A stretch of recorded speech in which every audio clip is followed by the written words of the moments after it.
Aujourd'hui, on parle de Spider-Man. Ouais.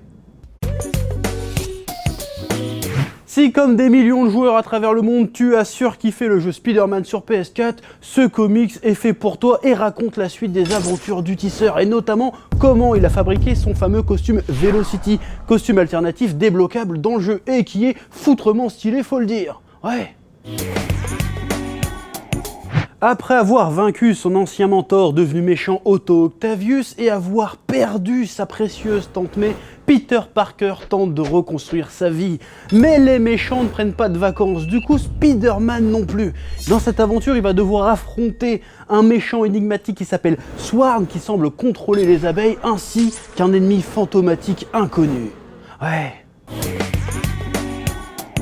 Beaucoup d'humour et d'action dans cette aventure du tisseur, et si tu as kiffé le jeu et son gameplay, son background, son histoire, tu n'as aucune raison de bouder ton plaisir avec ce comics. En plus, les dessins d'Emilio Laiso sont tout à fait stylés. Ouais.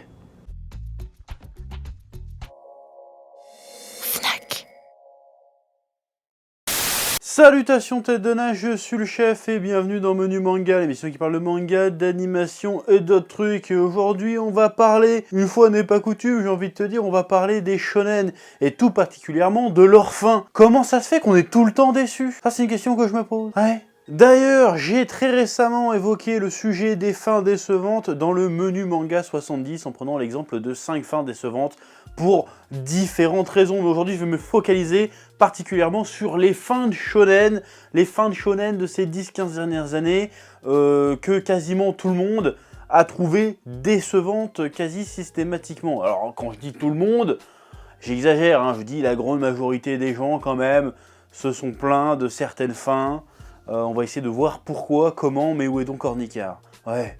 On l'a vu encore très récemment avec le chapitre final de Demon Slayer, Kimetsu no Yaiba, t'appelles ça comme tu veux.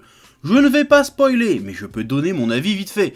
Personnellement, et ceux qui me suivent sur Twitter le savent, il est vrai que j'ai trouvé la dernière partie du dernier arc poussive et limite chiante. Beaucoup avancent l'argument que l'auteur a dû écourter son manga à cause de soucis familiaux, alors peut-être que c'est vrai, mais je suis désolé, de ma fenêtre, ce dernier arc est beaucoup de choses. Mais il ne m'a pas donné l'impression d'être précipité, au contraire, je l'ai trouvé plutôt interminable. Et je peux tout à fait comprendre que certains n'aient pas trop kiffé, ou même que d'autres aient kiffé. Mais ce n'est même pas là-dessus que la plupart des gens ont été déçus. Non, ils ont été déçus par la toute fin, c'est-à-dire par le dernier chapitre, c'est-à-dire par l'épilogue en fait, qui, comme la plupart des épilogues de shonen du genre, se termine par une happy end, hein, du genre ils vécurent heureux et eurent beaucoup d'enfants. Et c'est précisément sur ce point que je n'arrive pas à comprendre pourquoi ces épilogues déçoivent, que ce soit pour Demon Slayer, Naruto ou encore Bleach, pour prendre des exemples connus. Je sais pas si tu te souviens de l'époque où j'ai sorti le Kanaruto et le Kanaruto 2, à quel point j'avais un peu chié sur la dernière partie, hein, la grande guerre shinobi. Eh ben, t'imagines même pas le nombre de commentaires qui m'ont sorti « Non, franchement, le dernier arc, il était lourd de ouf. Moi, il y a juste le dernier chapitre que j'ai pas aimé. » C'est-à-dire l'épilogue que j'ai pas aimé. Pareil pour Bleach, hein, j'en ai parlé vite fait de la fin de Bleach sur Twitter. Menu Manga bientôt sur vos écrans. Et plein de gens m'ont répondu « Non, le dernier arc, il est lourd de ouf. Le seul truc qui est pourri, c'est le dernier chapitre. » Et je le répète, hein, je peux tout à fait comprendre qu'on soit déçu par un dernier arc, le déroulement du dernier arc. Mais être déçu par un épilogue, par la conclusion, ça j'ai du mal à comprendre en fait. Pour rester sur Naruto, dans le dernier chapitre, Naruto est enfin Hokage. Il est marié avec Hinata et a une famille, on voit même son fils Boruto qui promet une nouvelle génération. Tous les persos vivent enfin une période de paix dans le monde shinobi, et tout le monde semble très heureux. Le héros a enfin atteint son but en fait. Pourquoi vous êtes pas content ? Le principe des shonen du genre, c'est quasiment toujours de suivre un héros avec un objectif précis. À partir de là, qu'est-ce qu'on peut bien espérer du dernier chapitre? De la conclusion, si ce n'est qu'il atteint effectivement ce but. Le contrat est rempli, la promesse est tenue. Demon Slayer, c'est exactement pareil. Vous attendiez à quoi? Vous aurez voulu quoi en fait? Que le héros échoue? Bah c'est plus ou moins ce qu'a fait Yu Yu Hakusho, et les gens ont quand même détesté. Du coup je comprends pas, qu'est-ce qu'il faudrait faire en épilogue pour que ça vous satisfasse, pour que vous soyez content. Je comprends pas. Peut-être que ça a un lien avec les derniers arcs souvent poussifs et brouillons, durant lesquels les tensions et les rebondissements, les combats sont à leur maximum. On assiste à une apothéose d'action, de révélation et de fanservice, ou en tout cas à une tentative d'apothéose.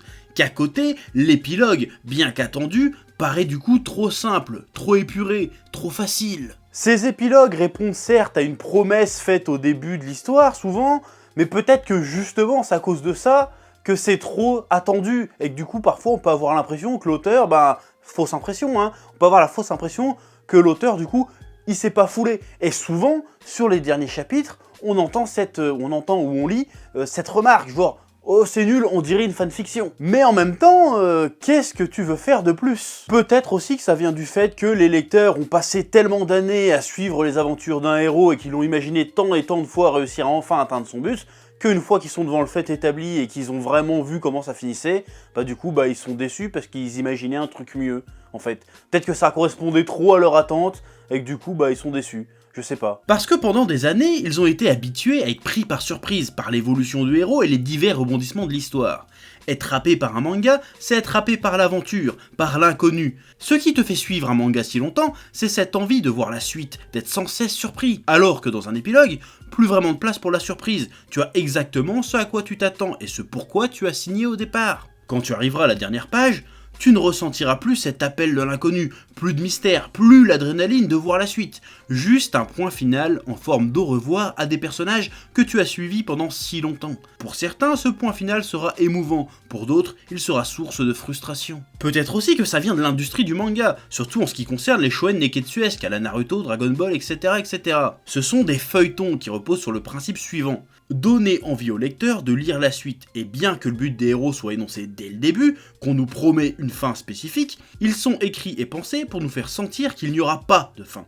Plus une série marchera, plus elle sera longue, et plus elle sera longue, plus l'auteur devra faire prendre des détours à son histoire pour atteindre la fin le moins vite possible. Et ça marche très bien, en tout cas jusqu'à ce que l'éditeur ait décidé qu'ils en avaient fait assez, et qu'il était temps de changer de truc, ou que les ventes soient plus au rendez-vous.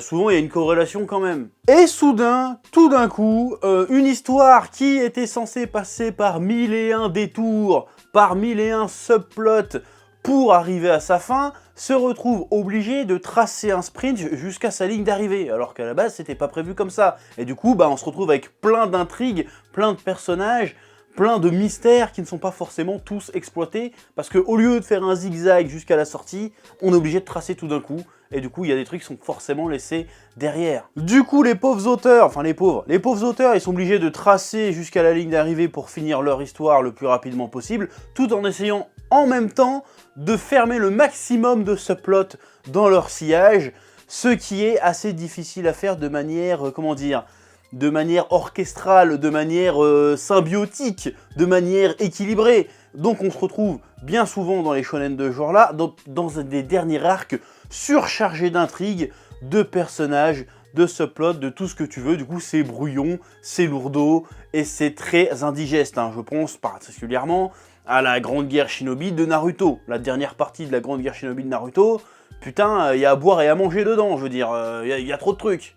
Il y a Bleach pareil. Et peut-être un petit peu Demon Slayer aussi, bien que, comme je te l'ai déjà dit, j'ai pas eu le sentiment avec Demon Slayer que la fin ait été rushée. Au contraire, j'ai trouvé ça vachement long. Du coup, peut-être qu'à cause de ce changement de paradigme sur la manière de raconter l'histoire, peut-être que quand l'épilogue arrive, on le ressent pas comme étant mérité, si tu veux. On ne se sent pas tellement récompensé, ni nous ni les personnages d'ailleurs, pour avoir suivi la série. Alors que, paradoxalement, c'est un peu le but du délire, les épilogues dans ce genre de manga. On a peut-être un petit sentiment d'inachevé. C'est un peu l'impression que les éditeurs, ils te font « Tiens, mange ta faim, t'as eu ce que tu voulais, maintenant casse pas les couilles, barre-toi. » Voilà, si t'es pas content, c'est pareil. On peut avoir un peu ce sentiment, ça je peux le comprendre. Peut-être qu'on peut avoir le sentiment que ces épilogues arrivent trop vite finalement. Ou alors, ça se trouve, tout ça c'est beaucoup plus simple. C'est peut-être tout simplement le concept de fin en soi qui dérange. Bah ouais, parce que parfois on n'a pas envie que ça s'arrête, on n'a pas envie que ça finisse. Que la fin soit aboutie ou non, soit méritée ou non, soit bien construite ou non, on n'aime pas la fin parfois juste parce que c'est la fin en fait. Et qu'on n'a pas envie que ça se termine. C'est peut-être aussi con que ça. Mais les shonen neketsuesques, c'est l'exaltation de la vie. Les héros suivent des quêtes initiatiques qui les font éprouver tous les aspects de la vie. Le combat, la peur, la tragédie, l'accomplissement, l'amour et surtout devenir adulte. Savoir dire au revoir, même si ça fait chier, même si on n'en a pas envie, ça fait partie de la vie. Peut-être que c'est parce qu'ils ont une fin, aussi imparfaite soit-elle, que les shonen ont un sens. Ouais. Que la passion te guide, mon ami. Ouais. Dab.